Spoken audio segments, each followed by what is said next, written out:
kasih Tuhan untuk waktu ini. Terima kasih untuk perkenanan-Mu. Kami dimungkinkan untuk menghampiri takhta Tuhan. Setiap kali kami mungkin saja berbuat dosa di dalam pikiran kami, tapi segera ketika kami meminta ampun, ketika kami mendatangi Engkau menerima kami. Sungguh Tuhan, perkenanan-Mu luar biasa, sehingga dari hari ke hari kami dipertajam lewat firman Tuhan, lewat pengalaman-pengalaman hidup kami, dipertajam iman kami dan penyerahan hidup kami, supaya kami semakin layak dan menyenangkan Tuhan. Terima kasih untuk ibadah ini. Kiranya semua yang kami berikan kepada Tuhan berkenan kepada Tuhan, karena hanya Engkau yang bisa menilainya, menilai dari kesungguhan kami. Berkatilah ya Tuhan umat-Mu, berkatilah pelayan-pelayan yang mengambil bagian di dalamnya. Terlebih juga berkatilah pemberitaan firman Tuhan sebentar. Cerahkan pikiran kami Tuhan, berikan kami kepengertian, supaya pikiran-pikiran Allah ini dapat kami cerna, dan kami dapat melakukannya, memenuhinya sebagai bukti ketundukan kami, penyerahan hidup kami menjadi pengiring Tuhan yang setia. Tuhan sertai pikiran, kawali pikiran kami dan hati kami sepanjang firman-Mu diberitakan. Maka firman-Mu akan menjadi kekuatan dalam hidup kami dimanapun kami berada. Dalam nama Tuhan Yesus Kristus kami berdoa. Amin. Haleluya. Puji Tuhan. Ya. Hari ini saudara kita akan melihat satu kelanjutan dari cerita tentang penaklukan kota Ai. Minggu lalu penaklukan ini sempat tertunda oleh karena mereka dikalahkan, dan rasanya begitu mudah ya mereka dikalahkan. Padahal mereka sudah mempunyai prestasi yang luar biasa ketika mereka merebut kota Yeriko. Kota Ai dengan kota Yeriko itu hanya 16 km saja jaraknya. Ya, 16 km itu mungkin sama dari sini ke Depok begitu kira-kira. Ya, 16 kilo, tidak jauh Saudara. Dan seharusnya kota Ai atau masyarakat kota ini gentar menghadapi Israel yang sudah mengalahkan kota yang lebih kuat terlebih dahulu. Tetapi minggu lalu kita pelajari bahwa hanya karena dosa yang disembunyikan. Dosa yang ternyata mempunyai klasifikasi yang sangat berat. Apa itu? Yaitu menahan barang yang dikuduskan. Ya. Menahan ya satu properti saya sebutnya, satu barang yang Allah sudah minta untuk dibawa ke dalam rumah Tuhan, itu disimpan oleh seorang yang namanya Achan, dan akibatnya dosa Achan harus ditanggung oleh seluruh umat Tuhan. Pada waktu itu memang caranya seperti itu ya, mekanismenya seperti itu. Dosa masih ditanggung oleh satu kelompok yang lebih besar. Tapi nanti di dalam perjanjian baru, dosa boleh dikatakan akan ditanggung oleh seseorang, dirinya sendiri. Di dalam kasus yang sama, saya sempat singgung minggu lalu, ada Ananias dan Safira. Tidak lagi berdampak kepada seluruh orang Yahudi, hanya berdampak kepada mereka sendiri saja. Mereka mati di tempat oleh karena mendustai Tuhan. Ya, barang yang sudah diharamkan. Arti diharamkan bukan berarti hanya sekedar dijauhi, tetapi harus dibawa ke dalam rumah Tuhan. Haram itu bukan berarti tidak boleh dimakan. Haram itu berarti bahwa ada bagian yang saudara harus berikan dulu kepada Tuhan. Kalau tidak, apapun makanan menjadi haram. Loh, coba itu, ya. Jadi haram bukan masalah itemnya, babi haram misalkan. Bukan. Sapi kalau nggak dibawa ke rumah Tuhan lebih dulu langsung dimakan Israel itu juga haram. Ayam juga begitu. Hanya masalahnya dalam PL nggak ada daging ayam, saudara. Ya. Jadi saudara mikir, waduh bahaya ini. Berarti semua makanan haram. Kalau bagian Tuhan saudara nggak berikan. Mau apa kek gitu. Mau cuman pisang goreng kek, haram itu. Kalau bagian Tuhan saudara nggak berikan. Nah itu sebenarnya yang mau ditegakkan saudara. Kenapa? Karena apa yang kita makan dari Tuhan juga. Gitu ya. Nah hanya saja saudara, apa yang kemudian harus dialami oleh orang Israel ini ternyata menjadi satu kesulitan yang sifatnya udah nasional gara-gara satu orang ini. Tetapi di dalam pasal 8 ini kita akan belajar sebenarnya. Ya. Bukan hanya karena gara-gara salah satu orang saja lalu kemudian seluruh orang Israel harus menanggungnya. Tapi sebenarnya ada pembelajaran lain yang juga ingin ditegakkan oleh penulis kitab ini. Ya, tentang apa yang kemudian disebut dengan 3 pilarnya. Yaitu apa yang disebut dengan iman, lalu self-efficacy, ya nanti saya terangkan itu apa. Dan yang ketiga disiplin. Hari ini khotbah saya 20% agak sedikit ilmiah. Ya, sekali-sekali kan saudara ya. Apa itu ilmiah, denger aja nanti. Gitu ya. 20% yang gak usah banyak-banyak. Karena menyangkut apa yang saya sebut tadi dengan self-efficacy. Ya. Saya baru tulis judulnya disiplin dan iman. Gitu. Nanti kalau saya tulis self-efficacy, saudara nanti bingung ini apa gini ya, ini produk apa lagi gitu. Iman, self-efficacy, dan disiplin. Itu yang akan membentuk apa yang disebut dengan karakter rohani yang kuat. Yang sebenarnya menjadi inti pembahasan mulai dari pasal 6 Yosua ini ketika mereka menaklukkan kota Yeriko, lalu kemudian di pasal 8-nya menaklukkan kota Ai. Yang seharusnya kalau lihat dari grafiknya, kalau mereka sudah mengalahkan kota Yeriko, harusnya kota Ai itu tidak perlu lagi susah-susah mereka melakukannya. Apalagi minggu lalu saudara sudah tahu, Yosua sudah melakukan prosedur yang benar. Dia tidak anggap remeh Ai ini sebagai lawan berikutnya, dia tidak anggap remeh. Tetap dia berikan pengintai ke sana. Dia buat Ai ini sama seperti Yeriko. Walau dia tahu Ai ini lemah, maksudnya tidak sekuat Yeriko. Tapi rupanya kekuatan kepemimpinan dari Yosua tidak serta-merta dapat menularkan kekuatan karakter, kekuatan rohani dari orang Israel. Justru yang terjadi dosa Achan yang malah mempengaruhi komunitas. Saudara mengerti ini apa yang sedang mau diangkat oleh penulis kitab ini. Satu kebenaran, satu kekuatan rohani dari seorang yang namanya Yosua tidak berdampak seolah tidak ada impactnya sama sekali, nggak berdampak. Tapi satu dosa dari Achan, impactnya, dampaknya adalah kegagalan menyerbu Ai.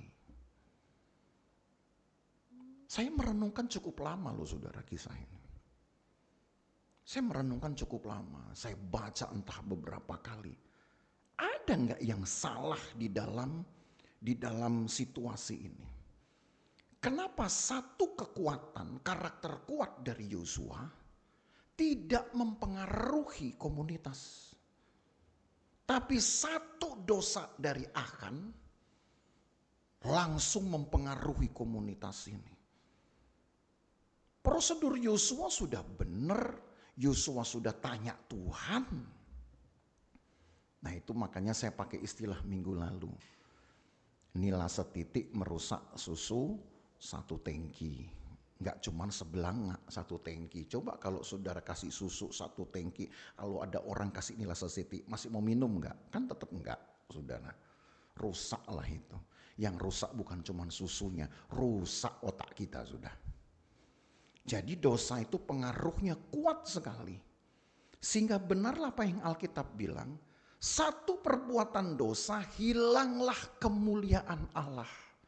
Tapi satu perilaku benar dari seseorang tidak serta-merta membuat dia langsung sempurna. Saudara berbuat benar hari ini. Saudara berbuat benar dalam 24 jam sepanjang hari ini.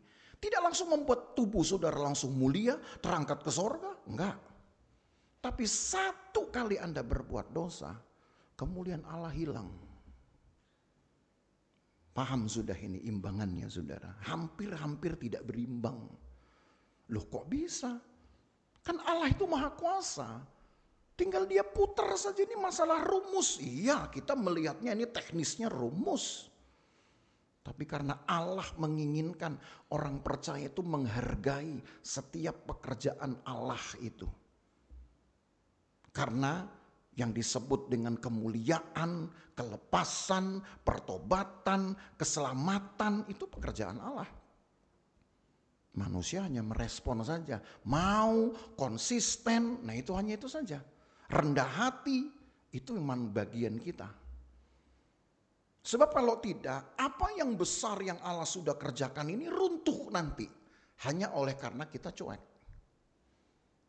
Taruhlah Allah sudah berikan kepada saudara, kepada lingkungan kita. Tiang awan, tiang api, Tuhan kasih semua. Saudara cuma bilang, oh gini tuh tiang awan. Coba itu. Kira-kira gimana hati Tuhan? Ya elah cuma digituin doang. Oh gini tuh tiang api. Saudara nggak memaknai tiang awan, tiang api sebagai kehadiran Tuhan, sebagai satu kesaksian mujizat, nggak dimaknai itu. Kita cuma bilang, oh gini tuh, enak juga ya kalau ada tiang awan, matahari terik kita nggak dapat panas, gitu. Enak juga ya tiang api kalau pas mati listrik tetap terang. Cuman itu aja di pikiran kita. Maka saudara bisa bayangkan manusia meremehkan pekerjaan Allah. Jadi harus dibuat imbangan yang ekstrim saudara. Untuk dosa Allah berkehendak supaya ada akibat yang sifatnya itu multi. Sifatnya itu dirasakan lebih kuat kepada banyak orang. Tapi satu kebenaran tidak serta-merta membuat saudara langsung dekat dengan Tuhan. Jadi artinya juga 1000 kali saudara berbuat benar, 1 kali saudara berdosa, maka 1000 perbuatan benarmu belum tentu bisa membayarnya. Paham itu saudara? Maka hati-hatilah dalam menjalani hidup. Gimana kalau saya naikin 10.000 perbuatan benar, silakan. Mau 1 juta kayak perbuatan benar saudara. Lalu saudara cukup sekali berbuat dosa, maka jutaan kali saudara berbuat benar itu tidak bisa membayarnya. Makanya yang membayarnya hanyalah setetes darah Yesus yang suci. Itu loh kebenarannya saudara ditegakkan. Maka sekarang lewat pasal 8, mulailah penulis kitab membuat lagi sebuah alur cerita.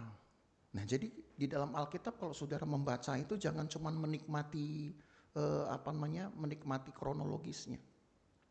Tapi cobalah memikirkan apa sih yang ingin diungkapkan oleh si penulis kitab ini kepada kita. Ya. Di pasal 8 Yosua dari ayat 1 sampai ayat yang ke-23. Saudara akan ketemu dengan satu strategi yang Allah informasikan, Allah beritahu kepada Yosua tentang bagaimana caranya mereka akan mengalahkan Ai. Strateginya ini beda sekali, saudara. Ya, kalau Yeriko mereka mengepung diri ya, bukan mengepung, menutup diri. Lalu orang Israel masuk ke Yeriko dengan cara Allah membongkar temboknya. Runtuh itu dia, mengelupas. Ya, mengelupas loh saudara, bukan ambyar, bukan meledak ya. Jadi saudara ingat nih, sebab kalau dia ambyar maka tentu puing-puingnya itu membuat orang Israel akan mudah saja melaluinya. Tapi runtuhannya itu dibuat seperti mengelupas, sehingga muncullah kemudian ada timbunan puing. Persis kalau saudara lihat teknologi sekarang meledakkan gedung-gedung apartemen berlantai belasan, berlantai puluhan. Nah, itu cukup diledakkan, dia kayak runtuh begitu. Nah, gitulah kira-kira saudara membayangkan tembok ini. Ya, jadi bukan dibom lalu kemudian dia mencar kemana-mana. Lalu terbentuklah semacam gunung puing-puing itu yang dilalui orang Israel masuk ke dalam Yeriko. Tapi cara ini Tuhan gak pakai untuk perlawanan ke kota Ai. Yang Tuhan sekarang pakai adalah orang Israel membagi diri dalam dua barisan. Satu barisan bersembunyi di belakang kota. Satu lagi komando istilahnya, kemudian berhadapan dengan pintu gerbangnya Ai. Maksudnya adalah mereka akan berbuat begitu rupa seolah mereka akan lari tunggang langgang, yaitu kocar kacir karena kalah. Tetapi ketika orang-orang Ai mengejar kelompok pertama ini, maka kota mereka yang ditinggal sepi itu kemudian dimasuki oleh kelompok kedua yang sudah bersembunyi di belakang kota. Lalu Alkitab bilang, bakarlah. Apa yang najis di sana bakar semua. Maka ketika kota itu sudah terbakar dan asapnya naik ke atas, menengoklah ke belakang nih orang-orang Ai yang mengejar pasukan Yosua. Pikirnya mereka sudah di atas angin saudara untuk menang. Tapi ketika mereka melihat kota mereka terbakar, maka menjadi lesulah mereka. Dan karena mereka lesu, maka pasukan pertama yang pura-pura ini lari tunggang langgang berbalik kemudian menyerbu mereka dan menewaskan. Itu ceritanya. Nanti saudara bacanya di rumah ayat 3 sampai ayat 23 itu. Tapi saudara tahu kemenangan orang Israel sekarang ditentukan dengan apa? Dengan kelesuannya orang Ai. Kalau di Yeriko mereka udah siap betul. Mereka betul-betul siap. Maka Tuhan menunjukkan kekuatannya supaya dengan kekuatan Tuhan itu runtuh tembok itu paling tidak saudara. Mereka sudah dibuat sedikit ngeper, takut. Karena Tuhan bisa bikin begini, maka siapa lagi kita ini melawan kekuatan Tuhan. Tapi di kota Ai, Tuhan tunjukkan bahwa kelesuan, apalagi ya namanya kelesuan. Kalau misalkan saudara lihat, rumah saya terbakar misalkan begitu. Saudara lihat, aduh ada musibah misalkan, kira-kira apa itu? Hancur hati, menyesal, campur aduk ya itu, pasti kan campur aduk itu. Lalu runtuhlah kemudian iman saudara kepada Tuhan juga. Itulah sebenarnya yang menjadi titik pangkal dari kekalahan Ai, kota Ai. Itu yang saya ingin jelaskan dengan apa yang disebut dengan self-efficacy. Kesadaran bahwa kita ini punya kemampuan. Allah berikan itu. Ya. Allah berikan itu saudara. Jadi ketika orang-orang Ai dipancing keluar, sebenarnya tidak masalah kalaupun kota mereka dibakar oleh komando keduanya Yosua yang sudah bersembunyi di belakang kota. Mereka hanya tinggal membagi juga pasukannya. Satu separuh tetap mengejar kelompok yang di depan. Separuh kembali ke kota untuk melawan kelompok keduanya Israel. Toh nggak ada masalah. Tapi masalahnya adalah karena orang-orang Ai sudah dibuat lesu. Sudah dibuat kecewa. Sudah dibuat patah hati. Patah hati itulah musuh utama saudara di dalam kekristenan. Ada yang lagi patah hati? Gak ada ya. Saudara bilang, ih saya udah tua. Siapa tahu saudara ya. Tua-tua ini kadang lebih cepat patah hati daripada yang ABG. Gitu. Ini yang baru kawin sudah tahu arti patah hati belum?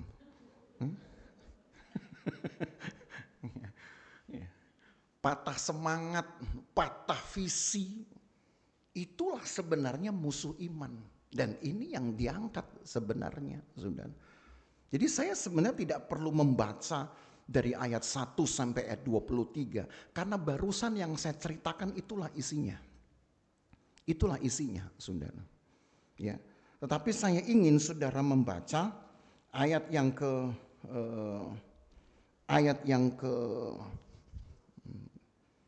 10. Saya ingin saudara baca dari ayat 10.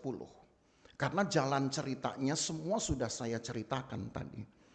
Ayat 10. Keesokan harinya Yosua bangun pagi-pagi. Lalu diperiksanyalah barisan bangsa itu dan berjalanlah ia maju beserta para tua-tua orang Israel di depan bangsa itu ke Ai. Juga seluruh tentara yang bersama-sama dengan dia berjalan maju. Mereka maju mendekat, lalu sampai ke tentangan kota itu, kemudian berkemahlah mereka di sebelah utara Ai, sehingga lembah itu ada di antara mereka dan Ai. Yosua telah mengambil kira-kira 5.000 orang, lalu disuruhnya mereka bersembunyi di antara Betel dan Ai, di sebelah barat kota itu. Beginilah rakyat itu diatur. Nah ini loh menariknya. Iman itu juga harus ada tindakan disiplin. Mau diatur. Mari kita baca ya. Ayat 13. Beginilah rakyat itu diatur. Seluruh tentara itu di sebelah utara kota dengan barisan belakang di sebelah barat kota. Pada malam itu berjalanlah Yosua melalui lembah itu. Pagi-pagi ketika raja negeri Ai melihat hal itu, maka ia dan seluruh rakyatnya orang-orang kota itu segera keluar. Berperang menyerbu orang Israel ke lereng di sebelah dataran itu. Raja itu tidak tahu bahwa ada orang bersembunyi di belakang kota.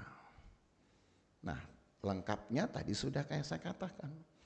Ketika Raja Ai itu mengejar pasukan keduanya Yosua, dan Yosua sengaja memang membuat jarak antara pasukan Ai ini semakin jauh dengan kotanya, maka barisan keduanya Yosua yang bersembunyi di belakang kota masuk tanpa perlawanan untuk merebut kota itu. Barulah nanti saudara, ayat 17, seorang pun tidak tertinggal lagi di Ai dan Betel yang tidak keluar memburu orang Israel. Mereka meninggalkan kota itu terbuka karena mereka mengejar orang Israel. Terlalu pede, gak bagus. Terlalu merasa bahwa pengalaman itu menjadi guru katanya kan. Karena kan hari sebelumnya orang-orang Ai merasa bisa mengalahkan Israel, bahkan menewaskan 30 orang. Wah, makin jumawa mereka. Kemarin aja kita bisa bunuh, apalagi sekarang. Memang sih tentara Israel ditambah dari jumlah pertama, saudara. Ditambah dari 3.000 sekarang 5.000. Gitu. Tapi ingat kenapa ditambah? Karena dibagi dua. Ada tentara di depan mungkin jumlahnya sama. Ya, 3.000 sama seperti yang lalu, yang pertama, agresi pertama. Sisanya ditaruh di belakang kota yang akan merangsek masuk nanti ketika kota sudah sepi. Tapi seringkali saudara, kita itu merasa seperti orang-orang Ai, udah kepedean, udah punya banyak kesaksian. Kalau yang begini mah kecil. Dulu juga yang lebih berat Tuhan tolong. Lalu saudara nggak pakai lagi keintiman dengan Tuhan, ibadah saudara kurangi, apalagi syariat saudara kurangi. Ya, syariat itu aturan-aturan firman, harus begini. Doa mengusir setan harus dengan doa puasa misalkan gitu. Lalu saudara bisa ngusir setan gitu. Wah, saudara makin sombong kan gitu. Wah, setan udah bisa gua usir nih. Lalu tiba-tiba ada orang yang kesetanan. Ya kan? Setan dengan kesetanan kan beda. Kesetanan itu artinya sok-sok kemasukan setan hanya untuk cari perhatian. Itu namanya kesetanan, saudara. Tapi kalau dia rasuk setan, lain. Ya.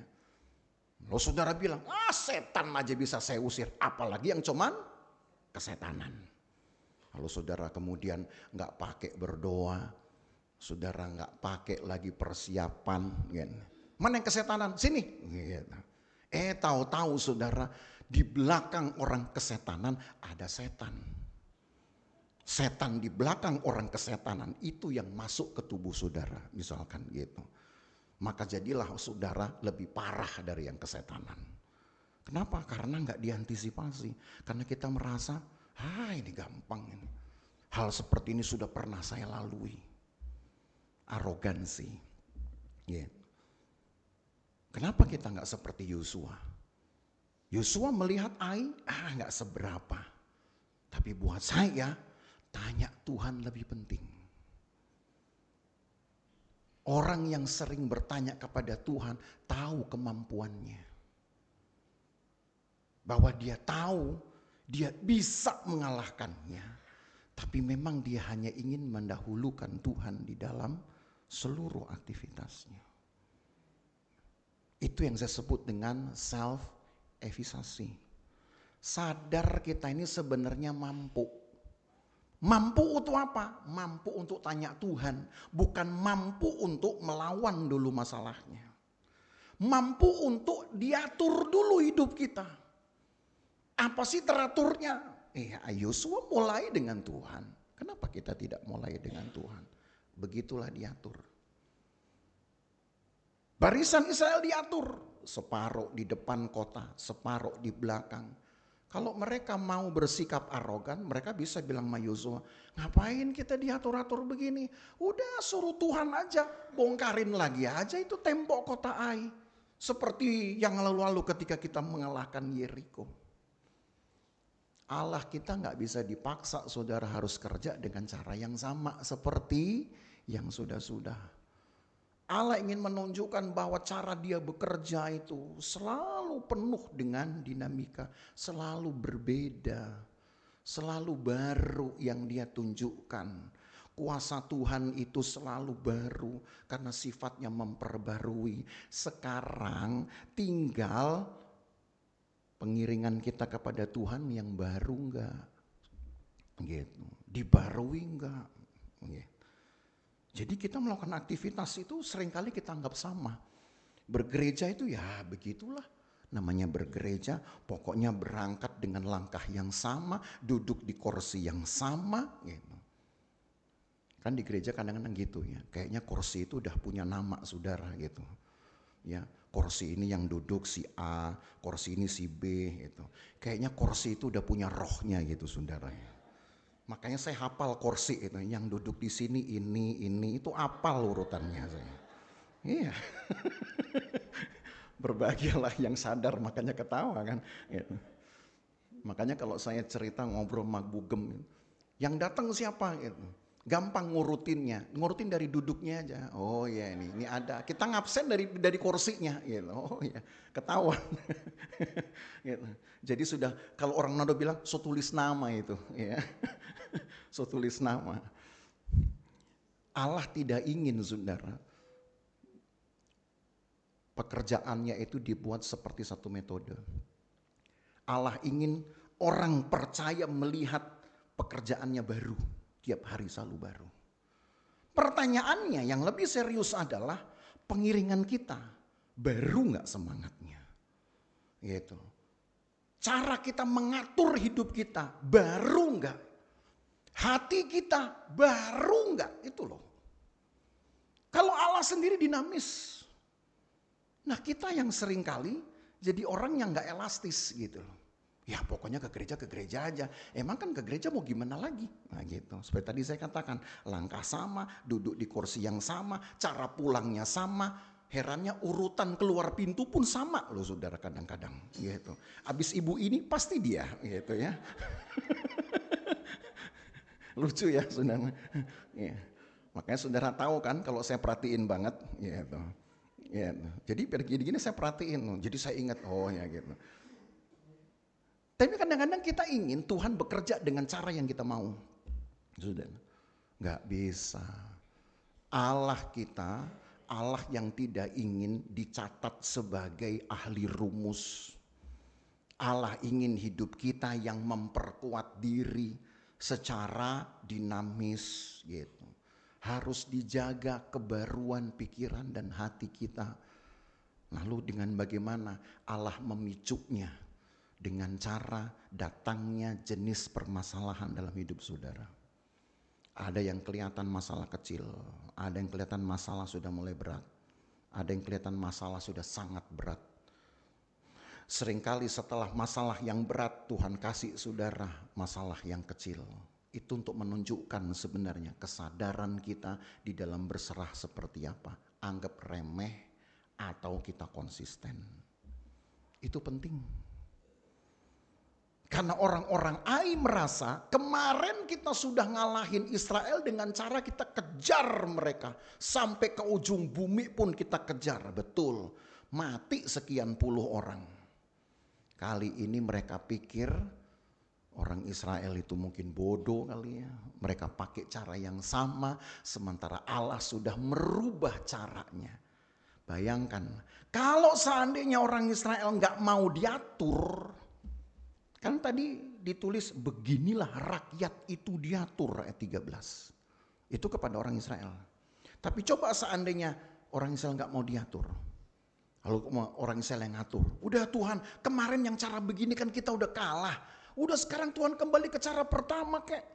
Runtuhin lagi aja temboknya. Apa susahnya sih?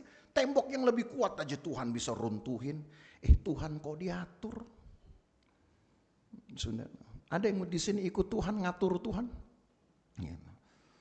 Tuhan masalah saya nggak sebesar yang kemarin. Kenapa saya jadi kacau balau begini? Kenapa Tuhan biarkan begini? Jangan-jangan kewaspadaan saudara melemah, ibadah saudara turun, kekuatan saudara untuk berhubungan intim dengan Tuhan juga mulai lemah.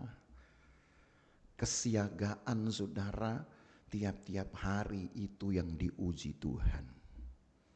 Engkau boleh beribadah di gereja 1 kali 1 minggu. Sebutlah begitu. Kalau bisa lebih bagus. Kalau bisa tiap hari ada ibadah datang juga bagus. Tapi kesiapan mental kita saudara. Itu ternyata dihitungnya sepanjang aktivitas kita juga kita lakukan. Kan kita bertemu dengan banyak hal di dalam aktivitas.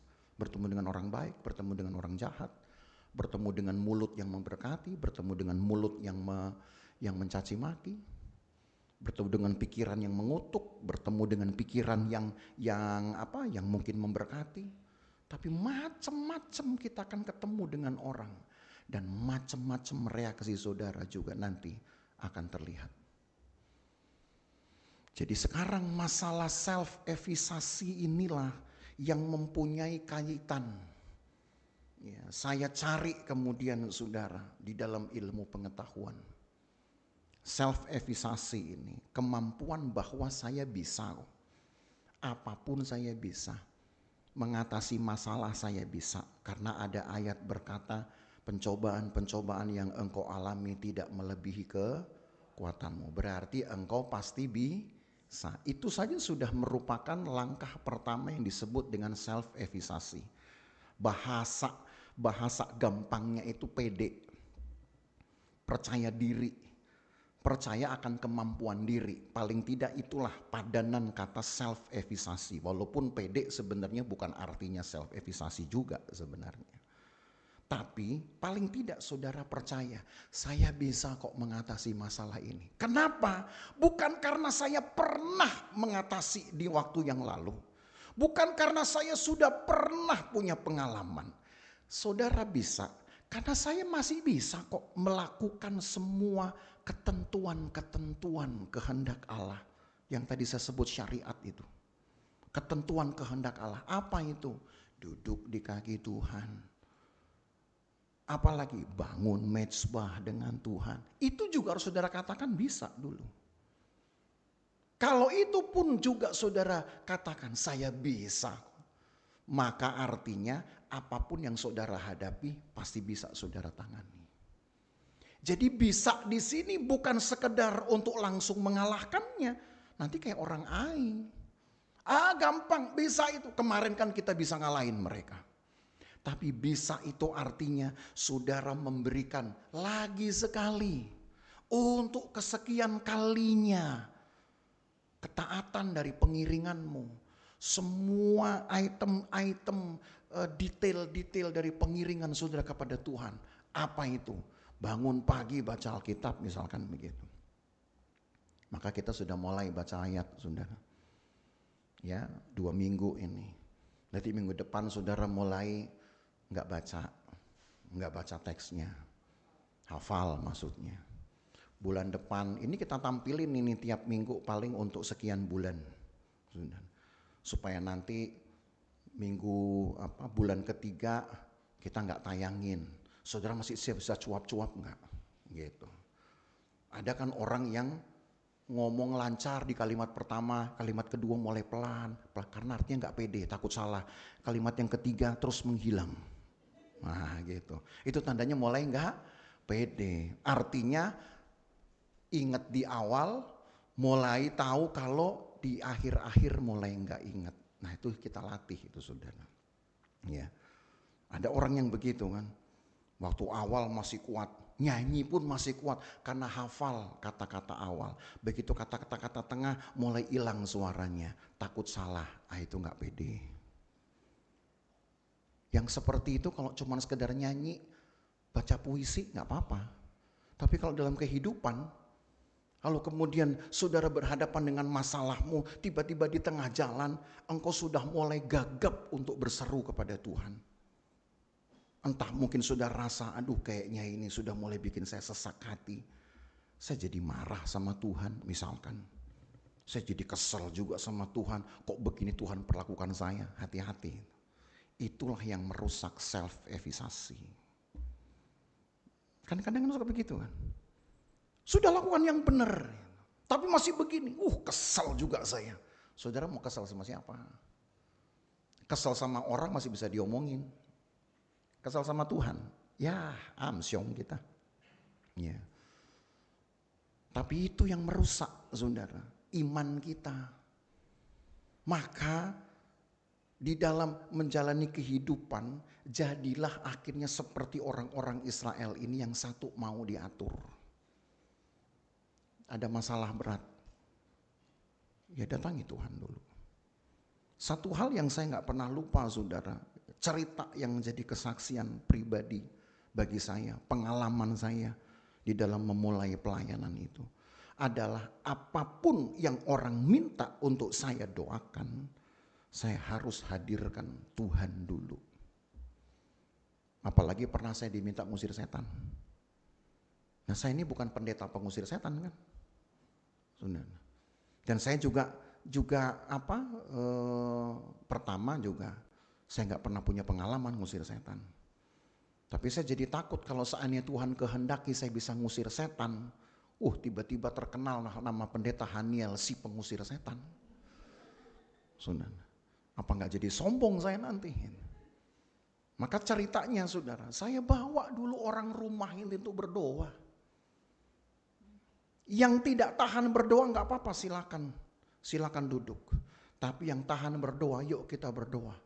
Berapa lama berdoanya? Sampai engkau penuh Roh Kudus. Kalau saudara sudah penuh Roh Kudus, saudara mau berhadapan dengan setan, setannya tahu nggak saudara sudah penuh Roh Kudus? Nggak usah diusir, minggir sendiri kan dia. Gitu. Sekarang pendeta mau tumpang tangan, mau tumpang tindih, nggak keluar setannya. Yang ada malah pendetanya kesetanan. Gitu. Saking keselnya, kenapa yang begini nggak keluar? Saya udah doa puasa. Gitu. Ya doa puasanya hanya untuk menjalankan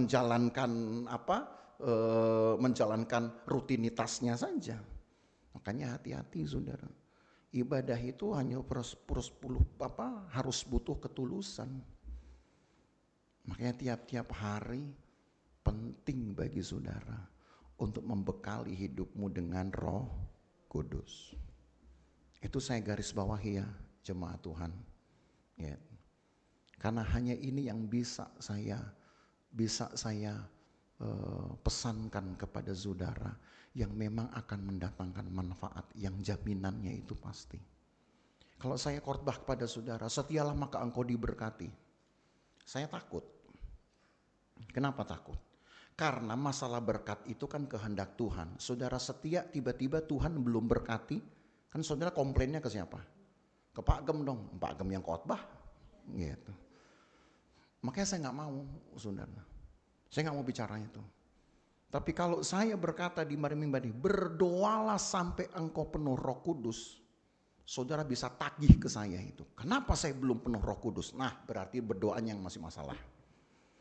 Berarti berdoamu kurang kusuk, berdoamu mungkin sambil lihat jam.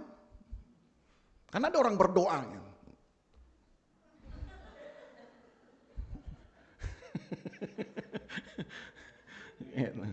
Apalagi kalau jamnya di belakang, udah ketahuan banget itu kan. Ya. Hati-hati loh Bapak Ibu Saudara. Kadang kita pikir ini remeh gitu ya. Tapi itu akan mempengaruhi disiplin kita. Nah maka dalam hal kedisiplinan inilah yang padakannya membentuk tadi kan. Rasa percaya. Kalau kita rajin berhubungan intim dengan Tuhan, tumbuh percaya saudara. Saya bisa kok. Nah saya langsung kepada 2 contoh. Di perjanjian lama 1, perjanjian baru 1. Perjanjian lama saudara ingat yang namanya Goliat. Ya. Goliat. Ini orang Hong Kong. Ya, marganya Go. Ya itu. C-nya Go. Go siapa? Goliat. Ya. Goliat ini orang yang besar gitu. Lalu dia sangat-sangat kuat dan memang belum pernah ada yang mengalahkannya. Satu saat berhadapan dengan bocil yang namanya Daud. Nah, sebutlah kita anggap Daud ini bocil gitu ya. Padahal udah tua, sebenarnya udah tua, cuman karena kecil dia gitu. Lalu Goliat berkata, "Yah kau, orang yang setinggi gue aja bisa gue kalahin, apalagi dirimu." Nah ini dia, anggap remeh. Tapi yang dia tidak tahu, Daud sudah punya kematangan self-efisasi. Di mana buktinya? Saya nggak baca ayatnya ya. Tapi 1 Samuel 17, kalau saudara baca itu, saudara akan ketemu kalimat begini. Aku datang dalam nama Tuhan. Itu tanda orang yang punya self-efisasi. Tuhan silakan masalah mau datang. Tapi saya tetap berdiri dalam nama Tuhan. Itu hanya akan menerpa saudara, tapi gak akan bikin saudara jatuh. Walau 1000 rebah tadi di sebelah kiri, 10.000 di sebelah kanan, tambah 100.000 di muka, 1 juta di belakang misalkan gitu. Walaupun gak ada lagunya, kita tambah musuh-musuh kita. Kalau saudara sudah berani berkata, saya berdiri di dalam nama Tuhan. Tapi karena saudara memang sudah duduk dulu di kaki Tuhan. Jangan sok berdiri tapi belum duduk juga. Oleng saudara. Ya, duduk dulu di kaki Tuhan. Lalu saudara kemudian berdiri, masalah silakan datang. Tapi karena saya sudah berhubungan dengan Tuhan, maka saya akan hadapi dalam nama Tuhan. Itu yang saya sebut dengan self-efisasi. percaya diri kita. Karena apa? Karena kita sudah berhubungan dengan Tuhan. Gitu. Jadi percaya diri ini mempengaruhi iman kita pada akhirnya. Percaya bahwa saya mampu menghadapinya bukan karena saya punya pengalaman. Saya mampu menghadapi karena saya punya Tuhan. Karena saya sudah berhubungan sekian lama dengan Tuhan. Itu yang namanya self-efficacy. Maka Daud akhirnya dapat mengalahkan Goliat. Lalu dia juga membuat dirinya mau diatur, kan begitu. Tuhan kasih hikmat sama dia. Gak usah lawan dia pakai tombak segala macam. Pakailah ketapel doang. Hal sederhana saudara. Tapi kalau saudara sudah memulai dengan Tuhan, itu bisa menjadi senjata yang mematikan. Gitu dia. Menjadi senjata yang mematikan. Satu kali saudara, ada seorang hamba Tuhan di satu daerah. Tuhan izinkan dia membuka pelayanan di satu daerah. Saya lupa nama daerahnya. Pokoknya di suku yang memang sangat terisolir sekali. Ya, di daerah Jambi. Ya, saya lupa namanya, gitu. Lalu suku ini hanya meminta satu bukti. Kalau Tuhannya Pak Pendeta lebih kuat dari roh-roh yang kami sembah atau Allahnya kami, maka silakan Pak Pendeta melakukan apa yang Alkitab bilang. Karena rupanya pendeta ini udah khotbah duluan kali ya. Jadi ditagih. Markus 16 berkata, kalau engkau minum racun maut engkau gak akan mati. Ada kan ayatnya itu? Markus 16, kalau saudara pandangin, saya baca deh saudara. Ada ayatnya. Ini jadi tantangan kan, Markus pasal 16. Ayat yang ke, mana itu ya? Ayat yang ke Markus 16 ayat yang ke-17 dan 18. Markus 16 ayat 17, 18. Tanda-tanda ini akan menyertai orang-orang yang percaya. Mereka akan mengusir setan-setan demi namaku. Mereka akan berbicara dalam bahasa-bahasa yang baru bagi mereka. Itulah kepenuhan Roh Kudus. 18. Mereka akan memegang ular. Dan sekalipun mereka minum racun maut, mereka tidak akan mendapat celaka. Mereka akan meletakkan tangan atas orang sakit dan orang itu akan sembuh. Lalu misionaris ini mungkin karena berkhotbah dari ayat ini ditantang oleh suku itu. Kalau tuan-tuan mau kami percaya dengan Tuhannya tuan-tuan, silakan, kami punya ramuan racun yang kami punya. Racun itu biasa mereka mereka sematkan di semacam alat berburu mereka, saudara ya, cukup ditiup gitu. Tapi begitu nancepnya nggak dalam mungkin, tapi racunnya itu yang bisa kemudian bikin hewan buruan mati. Gitu. Nah, racun itu ditaruh di gelas, lalu disuruh diminumkan kepada misionaris ini, suami istri. Coba saudara, kalau sampai seperti itu, kira-kira minum gak ya? Minum gak ya? Tapi hamba Tuhan ini mungkin punya hikmat. Kalaupun toh dia menolak diminum, tetap dia akan mati. Belum tentu dia akan dibebaskan. Jadi artinya minum gak minum, mati. Tapi siapa tahu dengan minum, dia masih bisa hidup. Gak minum malah justru bisa mati. Kenapa? Karena suku ini pasti sudah merasa, oh di pendeta ini bohong punya. Dia berdoa. Tapi karena hamba Tuhan ini mungkin sudah punya hubungan yang cukup intensif dengan Tuhan sebelum bahkan dia membuka daerah itu. Dia hanya berdoa, Tuhan, aku taruh jiwaku di sini. Ini panggilan Tuhan. Jadi kalau aku harus hidup, biarkan aku hidup. Kalau aku harus mati, biarkan aku mati. Minum, klek. Persis kayak minum air putih, saudara. Ditunggu satu menit, diem. Tetap diem. Masih bisa aktivitas. Dalam cerita itu, si misionarisnya baca-baca Alkitab, buka-buka Alkitab. Ini suku-suku ini ngelihat 1 jam nggak ada apa-apa. Tiba-tiba mereka semua kemudian letakkan alat-alat mereka semua. Mereka datang lalu mereka berlutut satu-satu.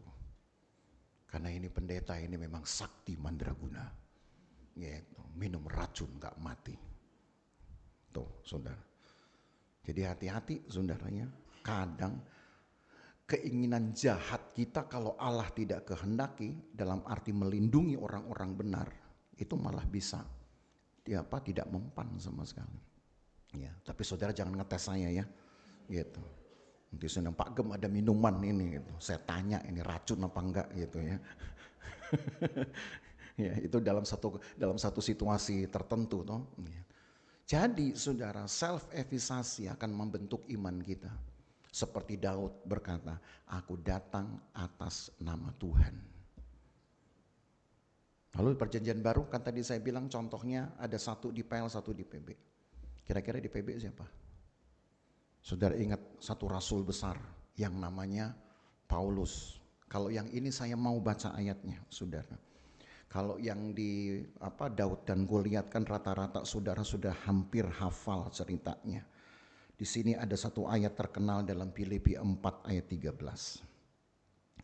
Filipi 4 ayat 13.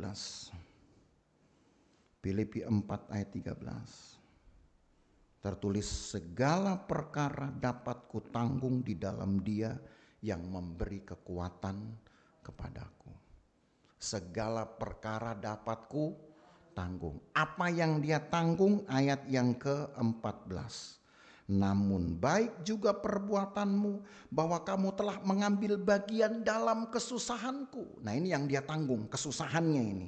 Kamu sendiri tahu juga, hai orang-orang Filipi, pada waktu aku baru mulai mengabarkan Injil, ketika aku berangkat dari Makedonia, tidak ada satu jemaat pun yang mengadakan perhitungan hutang dan piutang dengan aku selain daripada kamu. Tuh. Satu kesusahan Paulus itu apa? Ketika dia mau berangkat menginjil, terada duit. Nggak ada sama sekali uang transport. Sementara dia pasti menggunakan jasa transportasi, minimal kapal. Makanya Paulus bilang nggak ada itu yang bicara soal hutang piutang. Kecuali jemaat Filipi. Jemaat Filipi bilang, Paulus mau jalan? Iya. Butuh berapa? Wah kan enak gitu ya. Butuh berapa? Oh ya oke saya siapin. Itu jemaat Filipi loh saudara. Maka Paulus enak dan Paulus gak pernah minta. Kenapa? Ya karena Tuhan siapkan melalui jemaat ini. Ya. Enak ya kalau jadi gembala begitu ya saudara. Saya bilang misalkan, besok saya mau keluar kota. Sudah datang, Pak Gem mau apa? Gitu. Ya. Misalkan saudara. Tapi saya gak pernah loh begitu sama saudara. Gak pernah kan ya? Gak pernah. Untuk apa saudara? Saya gak menyusahin orang. Serius saya gak menyusahin orang. Orang susah gak apa-apa saya bantu. Tapi saya susah saudara gak perlu tahu. Gitu. Tapi kalau saudara tahu juga, luar biasa itu namanya. Hebat kalau saudara bisa tahu saya susah. Karena saya gak pernah ngomong soal kesusahan saya. Tapi Paulus bilang gitu. Karena itulah memang susahnya dia. Susah gak? Oh susah. Hamba Tuhan tuh kalau gak ada uang juga susah loh saudara. Supaya saudara tahu itu. Mau pergi juga susah. Ujung-ujungnya apa? Dia jalan kaki. Jalan kaki. Ya harus pergi kan saudara. Satu kali pernah saya alami begitu. Saya harus berjalan kaki tapi bukan karena gak ada duit. Duit ada tapi gak ada transportasinya. Turun saya dari kapal, gitu. Dari kapal saya sudah dijemput dengan motor, gitu. Naik kapal itu saya harus semi charter karena kalau nunggu penumpang bisa lama. Sementara saya sudah di Orari, dulu Orari itu sekitar tahun 99. Sudah di Orari saya pakai radio. tolong cepat kirim hamba Tuhan kemari. Oke, saya datang. Dan karena kapal itu belum penuh, saya bilang oke, saya bayar ini semua. Ya, saya bayar. Ada duit, ada. Sampai di situ, motor udah siap jemput, tapi juga harus siapkan uang juga. Bawa ke bukit, saudara. Sampai di titik tertentu, motor tiba cekak. Nggak kuat naik, mati mesinnya. Om, nggak kuat om. Masih jauh, masih om. Berapa jauhnya? Kira-kira begini om. Itu artinya satu gunung lagi saudara. Masya Allah saya bilang gitu. Itu di daerah kepulauan apa namanya itu ya? Bukan di Kepulauan Riau. Lupa saya namanya apa itu. Kepulauan Lingga namanya. Kepulauan Lingga. Waduh, jalan kaki saudara. Ya mau gimana? Saya nenteng itu kalau cuma bawa badan nggak apa. Nenteng itu ada susu segala macam. Di situ pernah sempat saya marah, hampir saya marah. Saya bilang, Tuhan, ini mau saya bawa untuk kasih makan orang, masih juga saya begini. Saya bilang gitu. Saudara tahu itu, bagaimana perasaan saya. Cuman saya ubah saja saudara pikiran saya. Saya nyanyi lagu kerja buat Tuhan selalu manis. Walau dalam hati juga tetap pahite itu ya. Nggak ada manis-manisnya. Apa manisnya saudara? Itu jauh saya bawa 2 tentengan itu susu kaleng seberat itu. Dalam hatiku kenapa jemaat nggak ada yang mau tahu sih? Sampai di sana jemaat sudah tunggu. Puji Tuhan, hamba Tuhan sudah datang. Itu kardus saudara dalam waktu 10 detik ludes. Dalam hatiku, kau nggak tahu ya aku capek kayak apa. Itu pernah saya alami itu. Tahun 99 itu sudah. Saya masih ingat itu. Tapi buat saya, itulah yang membuat saya bersuka cita di dalam pelayanan. Kalau saya marah, saya pulang. Dengan duit yang ada, saudara, saya bisa charter lagi pulang. Itu bukan karena duit ya, tapi karena keinginan, karena kerinduan.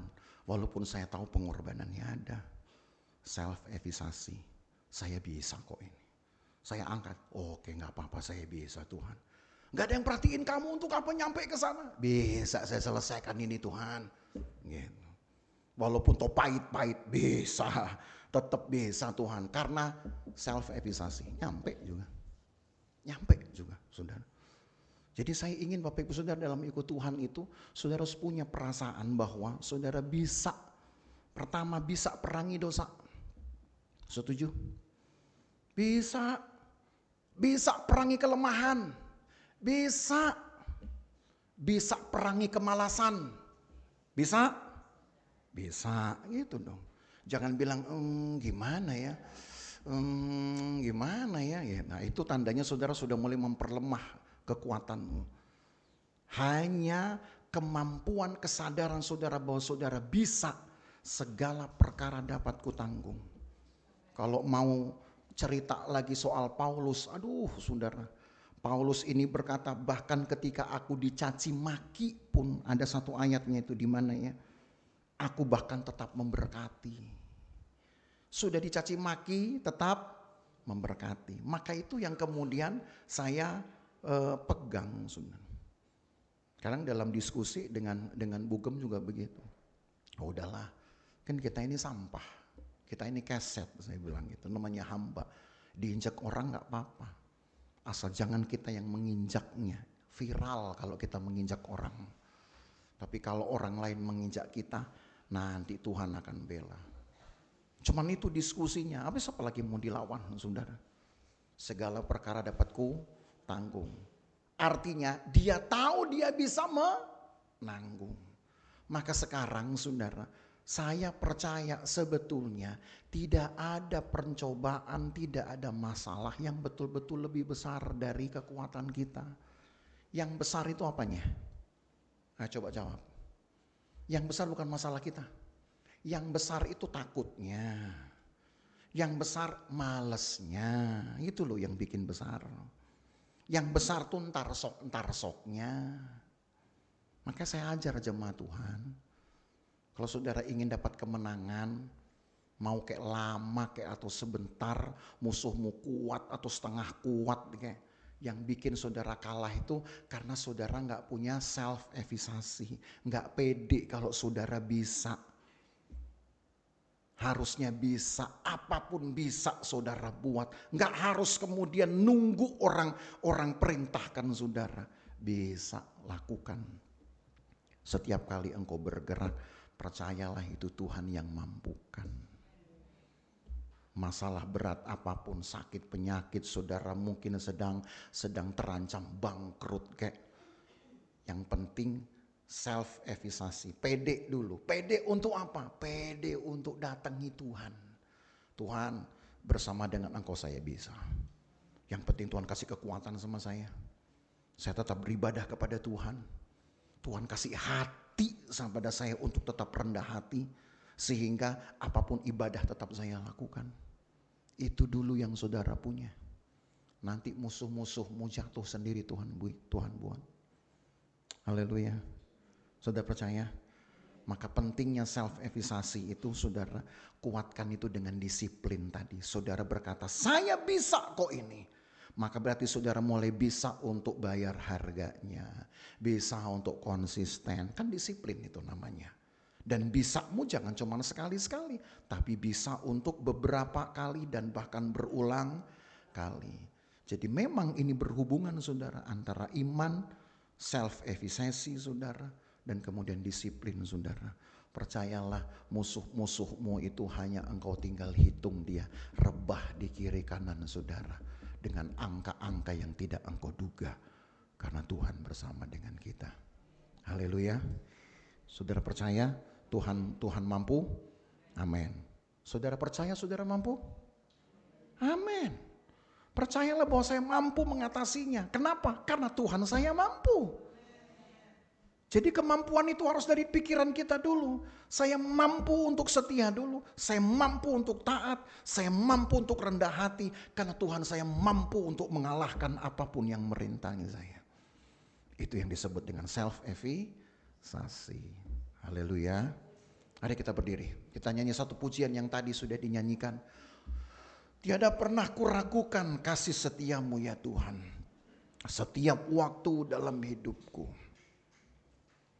Kita hanya perlu menghampiri Tuhan dengan kekuatan hati kita. Gunakan kemampuan kita. Tuhan, saya bisa kok untuk berhadapan dengan Tuhan.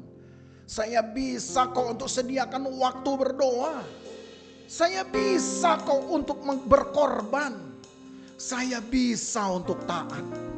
Saya bisa sediakan waktu untuk membaca Alkitab.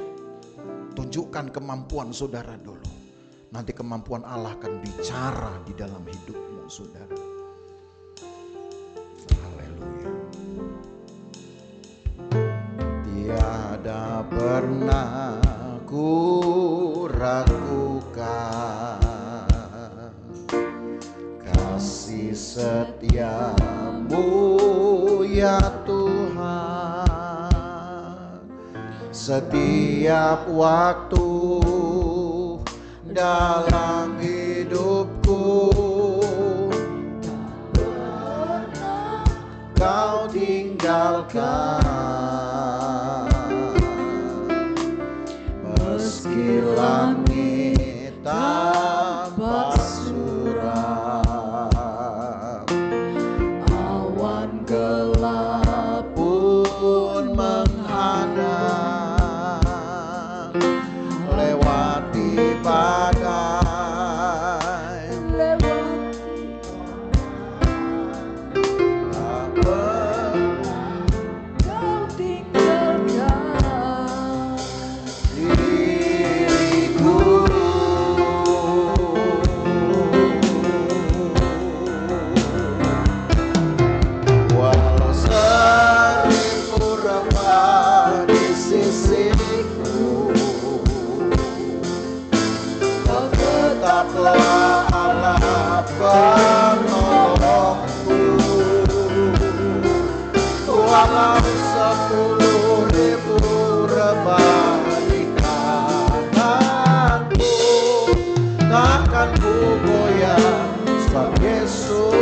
sertaku. Pemazmur pernah mengalami ini. Terlampau banyak angka-angka musuh yang harus dihadapi. Bahkan orang-orang beriman pun ada yang berguguran karena tidak tahan uji. Satu persatu rebah di sekitarnya. Bukan hanya orang-orang yang durhaka, tapi bahkan orang-orang yang tadinya taat, tadinya punya iman, rebah di tengah jalan. Kenapa? Karena mulai gak percaya diri. Sebab tidak bisa mengumpulkan kekuatannya untuk membangun mezbah.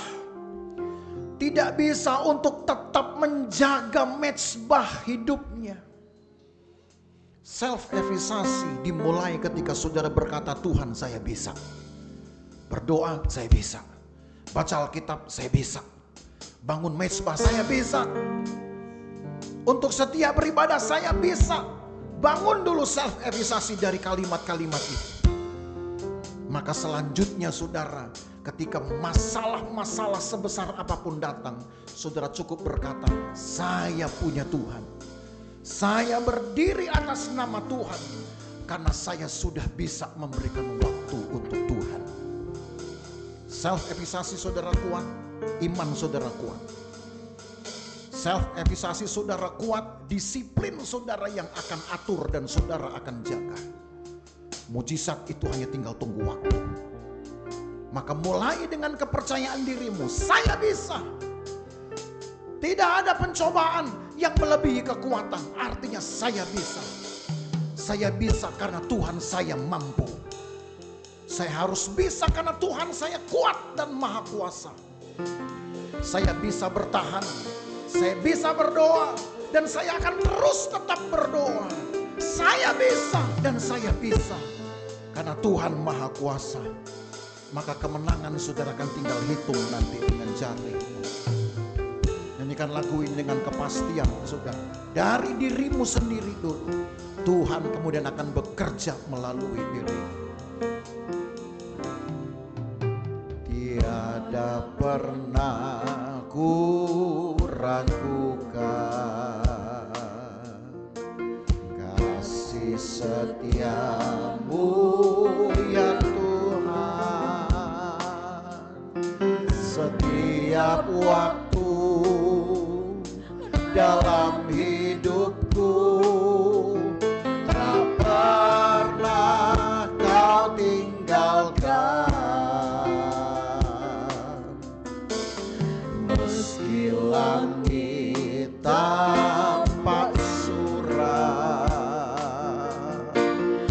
awan gelap pun menghadap, hadapi badai, lewati gelombang, tak pernah kau tinggalkan diriku. Walau seribu rebah di sisi, walau seribu rebah di sisiku, kau tetaplah Allah penolongku.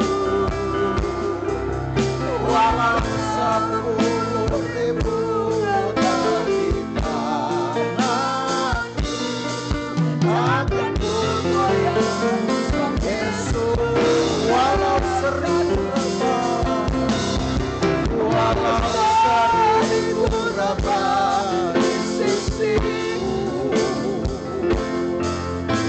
kau tetaplah penolongku.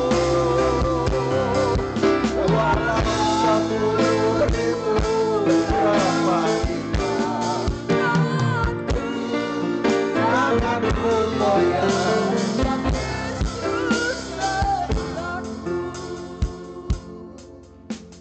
Bicaralah dengan Tuhan. Sekian menit saya beri waktu saudara kepada Tuhan. Katakan, Tuhan ampuni kalau sampai saat ini saya masih membuat diri saya lemah.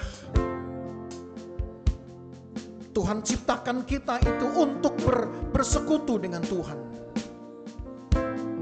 Manusia diciptakan untuk bersekutu dengan Tuhan. Tidak mungkin dia tidak mencapai Tuhannya. Sebab kita diciptakan untuk bersekutu dengan Tuhan. Kalau sampai kita tidak menemukan Tuhan, berarti ada yang salah dengan hidup kita. Ada yang salah dengan pikiran dan hatimu. Katakan pada Tuhan, Tuhan saya sekarang mau untuk merenungkan firman-Mu setiap pagi. Mau untuk menyediakan waktu berdoa setiap hari. Mau untuk melakukan kehendak Tuhan kapanpun. Mau untuk memperkuat persekutuan dengan Tuhan lewat ibadah. Katakan dulu kepada Tuhan, Tuhan saya bisa, saya mau, saya mampu melakukannya. Karena Tuhan Maha Kuasa. Sisanya dia akan bekerja dengan caranya. Dia akan lepaskan kuasa supaya hidup kita mengalami mujizat.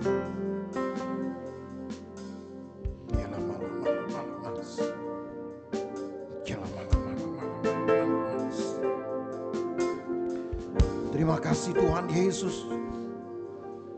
Biarlah firman-Mu benar-benar tertanam di dalam pikiran kami. Menjadi pencerahan kami. Kami mungkin rapuh, kami memang punya banyak kelemahan. Tapi kami juga adalah makhluk ciptaan Allah. Yang Tuhan berikan roh. Tuhan berikan kemampuan untuk bersekutu. Kami yang kurang waspada menggunakannya. Kami pakai sekarang Tuhan. Kami tahu kami bisa berjumpa dengan Engkau. Kami bisa berhadapan dengan Engkau. Dengan cara kami bisa konsisten untuk berdoa, untuk beribadah, bersekutu. Kami bisa. Karena memang kami punya Tuhan yang luar biasa. Mampukan jemaat-Mu Tuhan punya pengalaman-pengalaman hebat seperti ini. Hanya dimulai dengan kata, aku punya Tuhan, aku bisa, aku akan menanggung segala perkara di dalam hidupku. Karena Tuhanku luar biasa, aku pasti bisa, karena Tuhanku besar. Sertai umat-Mu di dalam aktivitas mereka sehari-hari. Sertai mereka Tuhan, apapun yang mereka hadapi hari ke hari, dari detik ke detik. Berkatilah seisi rumah mereka. Berkati ya Tuhan. Berkatilah pekerjaan mereka. Berkatilah anak-anak cucu mereka. Berkati seluruh keluarga besar mereka. Kawali mereka Tuhan. Jauhkan dari bahaya, celaka dan perbuatan jahat orang lain. Kami pulang sebentar juga Tuhan lakukan hal yang sama. Biarkan kami menjadi saksi bagi banyak orang. Tuhan ada dalam hidup kami. Karena kami selalu melalui dengan kemenangan-kemenangan. Tuhan hidup di dalam hidup kami. Karena kami selalu punya cerita kesaksian-kesaksian. Dan terima kasih kalau Tuhan masih berpihak kepada kami sampai hari ini. Karena kami jadi orang-orang yang selalu menjaga dengan disiplin kemauan kami untuk melakukan kehendak Allah. Karena kami tahu kami bisa. Sakit pun kalau perlu kami masih bisa beribadah. Kelemahan apapun kami menyatakan kami masih bisa untuk bersekutu dengan Tuhan. Tidak ada yang tidak bisa kami lakukan kecuali nyawa ini sudah tidak di tubuh kami. Kami tidak bisa melakukan apa-apa. Tapi selama kami hidup, kami bisa melakukan kehendak Allah. Berkati Tuhan umat-Mu sekali lagi. Berkati mereka dimanapun mereka berada. Terima kasih banyak Tuhan. Berkati ibadah kami. Berkati pelayan-pelayan yang mengambil bagian. Berkatilah juga jemaat Tuhan yang juga mengambil bagian di dalam korban-korban. Apapun yang mereka bawa ke dalam rumah Tuhan. rejeki-rejeki mereka, persembahan-persembahan mereka, persepuluhan-persepuluhan mereka. Berkati ya Tuhan, karena mereka melakukan kehendak Tuhan. Terima kasih banyak Tuhan Yesus. Lawati rekan-rekan kami yang tidak hadir, yang berhalangan dan perlu pertolongan Tuhan. Tolonglah Tuhan. Sakit sembuhkan, susah hiburkan, sesak mereka berikan kelegaan. Nyatakan kuasa-Mu dan latihlah mereka dengan disiplin, agar mereka juga bisa memberikan waktu dan hidup mereka kepada Tuhan. Lebih hari lebih baik tentunya. Maka Bapak Ibu Saudara sekalian, pulang dengan bawa berkat dari Allah Bapa, kasih sayang dalam persekutuan dengan anaknya Yesus Kristus, penyertaan Roh Kudus memelihara kita dari hari ini sampai selama-lamanya. Dan berkat ini kita terima di dalam nama Tuhan Yesus Kristus. Segala kemuliaan hanya bagi Tuhan. Segala hormat pujian hanya bagi Tuhan.